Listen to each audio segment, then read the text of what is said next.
নমস্কার, কেমন আছো তোমরা সবাই? শিউলি লাইফস্টাইল ব্লগে তোমাদের অনেক অনেক স্বাগত জানাই। আশা করি তোমরা যে যেখান থেকে আমার ভিডিওটা দেখছো সবাই খুব ভালো আছো এবং সুস্থ আছো। এখন দেখো ঘড়ির কাঁটায় বেজে গেছে ওই 6টা, আর এখন তোমাদের সাথে নিয়ে ভিডিওটা শুরু করছি।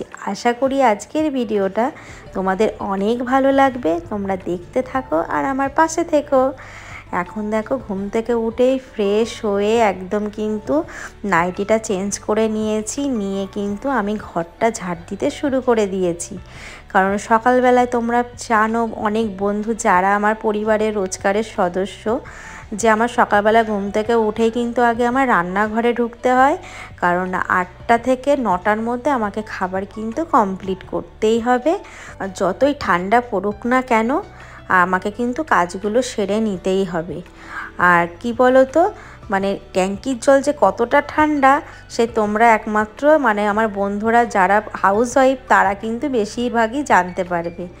তো সত্যি কথা বলতে এই জন্য দেখো আমি কিন্তু কোনো ওই ঠান্ডা জলেরও চিন্তা করি না, কারণ আমাকে সেই করতেই হবে। রোজ রোজ তো একঘেয়ে একটা কথা বলতেও তো আর ভালো লাগে না, তাই না? যে ঠান্ডা জলে কাজ করতে পারছি না বা অন্য কিছু। দেখো আমার সকাল থেকে কালকে দিয়ে কদিন ধরে না শরীরটা একটু খারাপ বলতে পারো। আজকে যে কাজটা করছি কিন্তু অনেকটা শরীর অসুস্থ নিয়েই কাজগুলো করছি। তো সারাদিন কিভাবে কি করি না করি সেটাই তোমাদের সঙ্গে আজকে শেয়ার করব।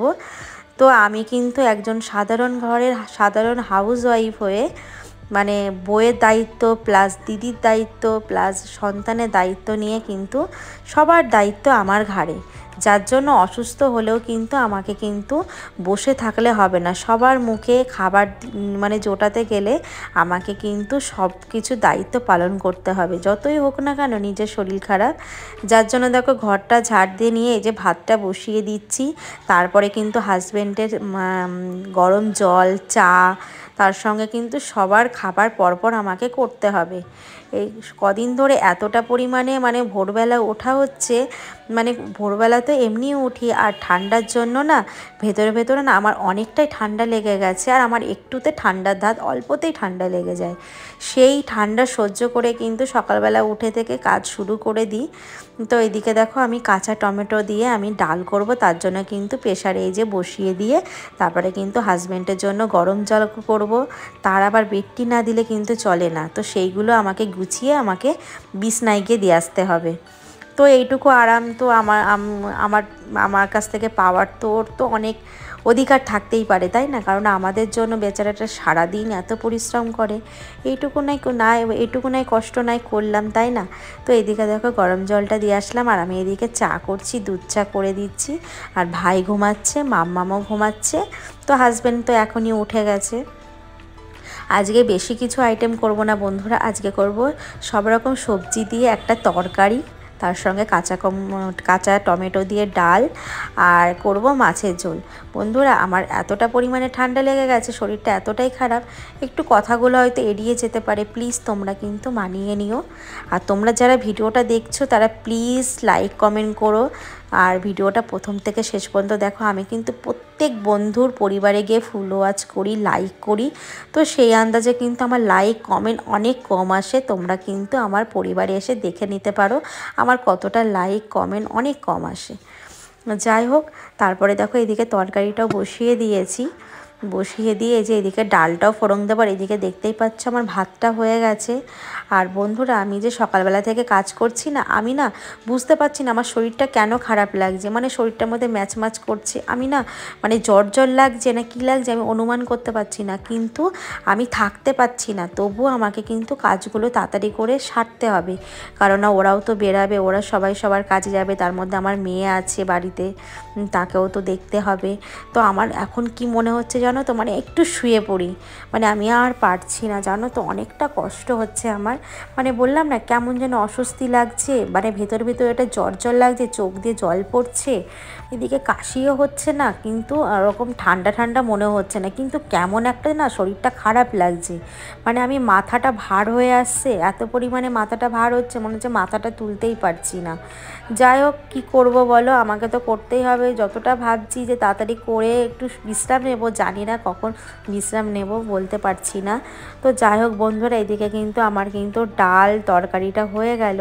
এদিকে কিন্তু আমি মাছটা দেখো এইভাবে করে নিচ্ছি, একটু মানে আদা জিরে বাটা কাঁচা লঙ্কা টমেটো এই দিয়েছি। তো এদিকে হাজব্যান্ড বলছে তাড়াতাড়ি করো, ও দেরি হয়ে যাচ্ছে। তো এদিকেও বলছে আমি বেশি পদ নেব না, ও না বেশি কিছু দিয়ে খেতে পারে না, ওই যে ডাল করেছি ব্যাস ওর ওটাতেই হয়ে যাবে। আমি বললাম খেয়ে যাও, খাবে না। তো আমাকে কিন্তু এই মাছ তুলে দিয়ে দিতে হবে, ও কিন্তু তরকারি নেবে না, ও ডাল সবজি তার সঙ্গে মাছ নেবে। এই যে ওকে দিয়ে দিলাম, এখন ও নিয়ে চলে যাবে। তো খেয়ে গেল না, বললো আমার দেরি হয়ে যাবে। আর এইদিকে কিন্তু এই যে আমার মাছের ঝোলটা কমপ্লিট হয়ে গেছে, আমার রান্নাটা কমপ্লিট। এখন কিন্তু বেসিংয়ের মধ্যে অনেক বাসন পড়ে আছে, তো কিছু করার নেই, আমাকে তাও মাজতে হবে। তো এইদিকে দেখো যে বাসনগুলো রাতে জল ছড়ানো হয়েছিল সেইগুলো না আমি আজকে সকালবেলা একদম সময় পাইনি জানো তো গোছানো। তো এখন এই যে গুছিয়ে নিচ্ছি, মানে আমি না মানে দিক ঠিক করতে পারছিলাম না যে কোন কোন কাজগুলো আগে করব কি পরে করব। যেগুলো আমার আগে করার কথা সেইগুলো দেখো আমি রান্নার পরে করছি। মানে কি বলবো, মানে মাথায় একদমই কাজ করছে না। তো হাজবেন্ডের দিয়ে দিলাম।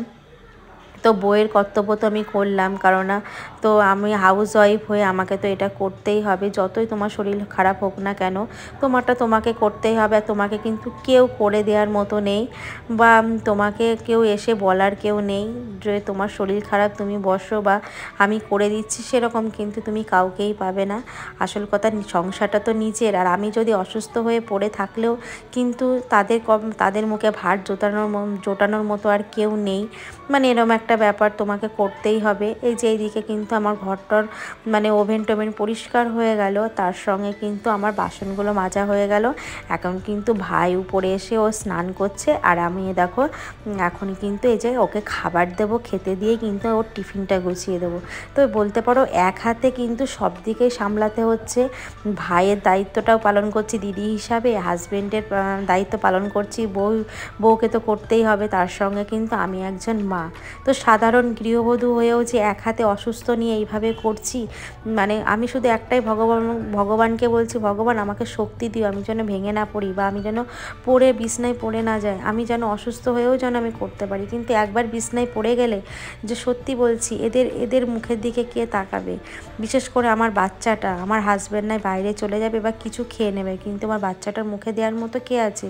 মানে সেইটাই ভাবি, শুধু ভাবি যে ভগবান আমাকে যেন অসুস্থ আমি যতই হোক না কেন আমি যেন এরকম দাঁড়িয়ে থাকতে পারি, আমি যেন বিছনায় শুয়ে না পড়ি। মানে আমার এরকম লাগছে, শরীরটা খারাপ লাগছে। তো যাই হোক বন্ধুরা, এই যে ভাইকে এখন টিফিনটা গুছিয়ে দিলাম, তারপরে কিন্তু মাম্মাম উঠে গেছে, ওকে ব্রাশ দিয়েছি, এদিকে আমি দুধটা জাল দিয়ে ওকে দুধ দিয়ে বিস্কুট দিয়ে দিলাম, এখনও খেতে থাকো। আর ও এখন বেলকনিতে খাবে, দেখো ব্যালকনিতে কত রোদ চলে এসছে। তো ওকে এখানেই দিয়েছি খেতে দিয়েই বন্ধুরা আমি এদিকে বিছনাটা গুছিয়ে নিচ্ছি, আর আমি ঘর মুছে না একবারে স্নানটা করে নেব। তো হাজব্যান্ড বলেছিল স্নানটা বেলার দিকে করো, আজকে যেহেতু বৃহস্পতিবার স্নান তো আমাকে করতেই হবে সকাল সকাল, আর এমনিতেও কিন্তু না খেয়ে আমাকে পুজো দিতে হয়, আর আজকে বৃহস্পতিবার বলে কথা। তো বন্ধুরা দেখো স্নান করে একদম ঠাকুর ঘরে চলে এসেছি পুরো বাসন মেজে, আর আমার মুখ চুখ দেখে বুঝতেই পারছো কতটা শরীরটা খারাপ লাগছে, মানে কাজ তো শেষই হচ্ছে না। আর এইদিকে দেখো গোপু সোনাকেও রোদ্দুরে বসিয়ে দিয়ে আমি কিন্তু বাসনগুলো মাজতে গেছিলাম, আর এমনিতেই ঠান্ডা লেগেছে, তার মধ্যে কিন্তু এই যে এক গাদা বাসন পিতলের সব লেবু দিয়ে মাজলাম প্রায় আধ ঘন্টা ধরে। আর তারপরে কিন্তু একবারে পুজোটা দিলাম, তোমাদের সঙ্গে কিন্তু পুরোটা শেয়ারও করতে পারলাম না। তারপরে দেখো রোদ্দুরে বসে আছি, এত সুন্দর ব্যালকনিতে রোদ লাগছে, খুব শান্তি লাগছে। তো এখন মুড়ি তরকারি খাচ্ছে, আর আমার মাম্মাম কিন্তু আমাকে ক্যামেরাটা ধরে দিচ্ছে।